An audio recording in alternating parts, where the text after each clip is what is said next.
So during repair, when you're replacing one and then the other two are good above it, this is how I watched the videos, and this is what the method I chose to do. There is another method called the hook method, but I prefer this method.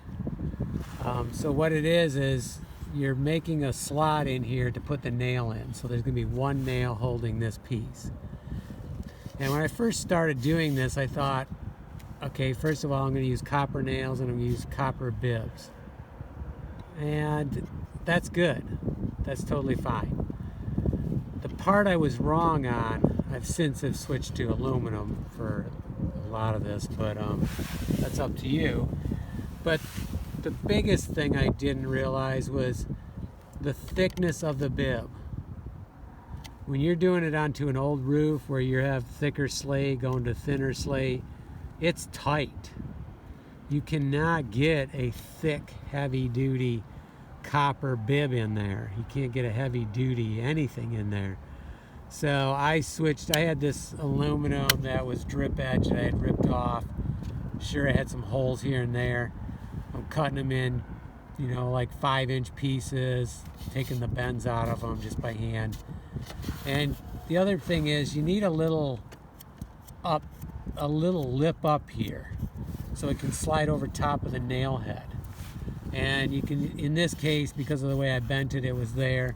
Otherwise, you can turn it upside down, hit your hammer here, so you kind of have a little bit of a up area that you can, when it hits that nail head, it'll slide over top of it. So sometimes you can push it by hand a little bit, but most of the time I grab the ripper. I move my hammer here.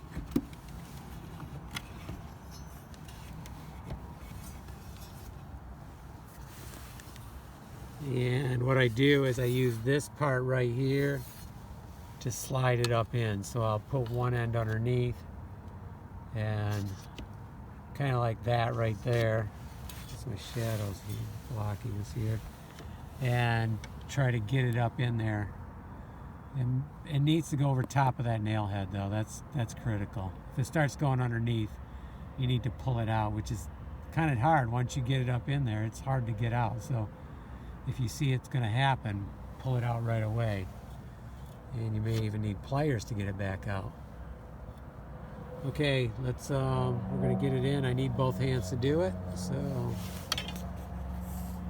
thickness of the bib, thin goes better with these older roofs for sure. Probably in all cases. I have not seen, I've had done some 12 years ago, and I have not seen any degradation of the bib or the nail, so they seem to hold up fine from my experience. And if you are going to use aluminum in both. If you're going to use copper on both. You don't want any metal to metal transfer of electrons going on. That'll decrease the corrosion. Increase it, I'm sorry.